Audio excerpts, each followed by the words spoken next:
కోట్ల రూపాయలు ఖర్చు పెట్టి ఆఖరికి ఫ్రీ చాట్ జీపీటీలో తెలంగాణ విజన్ 2047 డాక్యుమెంట్ తయారు చేసింది రేవంత్ సర్కార్. వందల కోట్ల ఆర్భాటపు సమ్మిట్లో రేవంత్ అట్టహాసంగా రిలీజ్ చేసిన విజన్ డాక్యుమెంట్ ఒట్టి డొల్లని తేలిపోయింది. డాక్యుమెంట్ లో దాదాపు 92% కంటెంట్ ను చాట్ జీపీటీ లాంటి ఉచిత ఏఐ టూల్స్ వాడి తయారు చేసినట్టు పరిశీలనలో వెల్లడైంది. కేసీఆర్ చేసిన అభివృద్ధిని కాంగ్రెస్ ఎంత దాచాలని చూసినా నిజం దానంతటదే బయటపడుతుందని కేటీఆర్ తేల్చి చెప్పారు. గ్లోబల్ సమ్మిట్ లో మాజీ RBI governor Duvvuri Subbarao BRS హయాంలో జరిగిన అభివృద్ధిని గుర్తు చేసినందుకు ధన్యవాదాలు తెలిపారు. రాష్ట్ర సాధనలో 10 ఏళ్లు కీర్తి పదంలో తెలంగాణను నడిపిన కేసీఆర్ నాయకత్వాన్ని కాంగ్రెస్ ప్రభుత్వం కుట్ర రాజకీయాలతో అణచివేయడం సాధ్యం కాదని పేర్కొన్నారు. గ్లోబల్ సమ్మిట్ లో ఎంఓయూల వెనుక చీకటి ఒప్పందాలు, అంకెల గారడీలపై మాజీ మంత్రి హరీష్ రావు ఫైర్ అయ్యారు. గ్లోబల్ సమ్మిట్ లో ప్రజలకు పనికొచ్చే ఒక్క పని లేదంటూ రేవంత్ సర్కారుపై హరీష్ రావు మండిపడ్డారు. పెట్టుబడుల కట్టుకథలు చెప్పి కోట్లు ఖర్చు చేసి గ్లోబల్ సమ్మిట్ అటర్ఫ్లాప్ చేశారంటూ రేవంత్ రెడ్డిపై హరీష్ రావు ధ్వజమెత్తారు.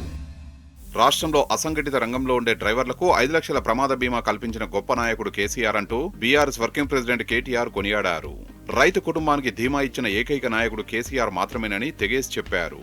నేతన్నకు బీమాతో పాటు బీడీలు చుట్టే ఆడబిడ్డలకు కేసీఆర్ 2000 పెన్షన్ ఇచ్చారని గుర్తు చేశారు.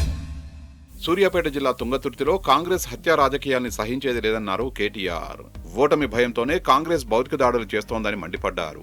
ఉప్పుల మల్లయ్య హత్య అత్యంత హేయమని కేటీఆర్ ఫైర్ అయ్యారు. పార్టీ కార్యకర్తలను కంటికి రెప్పలా కాపాడుకుంటామని, ఎవరూ అధైర్యపడవద్దని భరోసా ఇచ్చారు. హత్య చేసిన వారిపై వెంటనే కఠిన చర్యలు తీసుకోవాలని ప్రభుత్వాన్ని డిమాండ్ చేశారు. సూర్యాపేట జిల్లాలో కాంగ్రెస్ గుండాల అరాచకాలు మితిమీరాయని మాజీ మంత్రి జగదీష్ రెడ్డి ఫైర్ అయ్యారు. కాంగ్రెస్ నాయకులు యథేచ్ఛగా బెదిరింపులకు పాల్పడుతూ దాడులకు దిగుతున్నారని, బీఆర్ఎస్ కార్యకర్త మల్లయ్య ప్రాణాలు పోయాయని ఆవేదన వ్యక్తం చేశారు. ఇంత జరుగుతున్నా పోలీసులు చోద్యం చూస్తున్నారని మండిపడ్డారు. మంత్రులు ఉత్తమ్, కోమటిరెడ్డి దగ్గరుండి హత్యలు చేయిస్తున్నారని నిప్పులు చెరిగారు జగదీష్ రెడ్డి. హైదరాబాద్ నిమ్స్ హాస్పిటల్లో నర్సులు విధులు బహిష్కరిస్తూ ధర్నాకు దిగారు.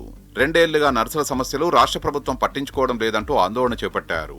3 రోజులుగా శాంతియుతంగా నల్ల బ్యాడ్జీలతో నిరసన వ్యక్తం చేస్తున్నారు. నర్సింగ్ సిబ్బందికి పర్మనెంట్ నియామకాలు తక్షణమే చేపట్టాలని డిమాండ్ చేశారు. ఉస్మానియా యూనివర్సిటీపై రేవంత్ సర్కార్ ఉక్కుపాదం మోపుతోంది. ఓయూ పరిధిలో యథేచ్ఛగా ఆంక్షలు కొనసాగిస్తోంది. సీఎం హద్దుమీరి ప్రవర్తిస్తున్నారు. ఉస్మానియా యూనివర్సిటీలో విద్యార్థుల అక్రమ అరెస్టులు చేశారు. అణిచివేయాలని చూస్తే తీవ్ర పరిణామాలు తప్పవని స్టూడెంట్ జేఏసీ హెచ్చరించింది. హన్మకొండ జిల్లా ఐనవోలులో కడియం శ్రీహరికి నిరసన సెగ తగిలింది. కడియం శ్రీహరి గర్మిళ్లపల్లిలో ఎన్నికల ప్రచారానికి వస్తున్న సమయంలో గ్రామస్తులు, బీఆర్ఎస్ బలపరిచిన అభ్యర్థులు ప్లకార్డులతో నిరసన వ్యక్తం చేశారు. కడియం శ్రీహరి ఏ పార్టీలో గెలిచారు, ఏ పార్టీలో ఉన్నారని ఆగ్రహం వ్యక్తం చేశారు. రాష్ట్రంలో ఉన్న ఏకైక ఇంటర్నేషనల్ ఉప్పల్ క్రికెట్ స్టేడియంను 2 ఏళ్లుగా కాంగ్రెస్ ప్రభుత్వం కనీస వసతులు లేకుండా పట్టించుకోవడం లేదు. ఇప్పటికే హైదరాబాద్లో జరగాల్సిన పలు అంతర్జాతీయ క్రికెట్ మ్యాచ్లు ఏపీకి తరలించారు. గత 2 సంవత్సరాలుగా రేవంత్ సర్కారులో కేవలం 9 అంతర్జాతీయ క్రికెట్ మ్యాచ్లే ఆడించడంపై క్రికెట్ అభిమానులు జీర్ణించుకోలేకపోతున్నారు. మరోవైపు క్రికెట్ ఆడే మైదానంలో సీఎం రేవంత్ ఫుట్బాల్ ఏర్పాట్లు చేయడమేంటనే ప్రశ్నలు తలెత్తుతున్నాయి.